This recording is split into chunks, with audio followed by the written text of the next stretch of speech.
আপনারা স্বাভাবিক কোন প্রক্রিয়া ক্ষমতায় বসেন নাই, হাজার হাজার ছাত্র জনতার রক্তের পরে আপনারা ক্ষমতায় বসেছেন।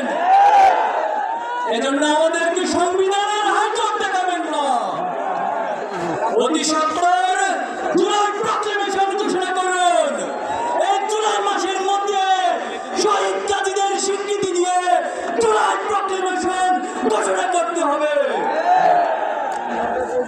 সংগ্রামী উপস্থিতি, বাংলাদেশের শিক্ষাঙ্গনগুলোকে গত 15 বছর সন্ত্রাস মাদকের অভয়ারণ্যে পরিণত করা হয়েছে।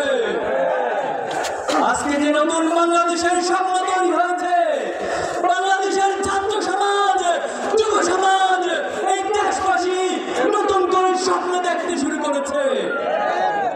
কিন্তু দুঃখজনক হলেও সত্য, এতগুলো সংস্কার কমিশন গঠন হয়েছে, অন্তত শিক্ষা জাতির মেরুদণ্ড, শিক্ষার মধ্যে যে একটি জাতি অগ্রসর হয়, যে শিক্ষা সংস্কারের কোন কমিশন গঠন করা হয় নাই। ব্রিটিশদের রেখে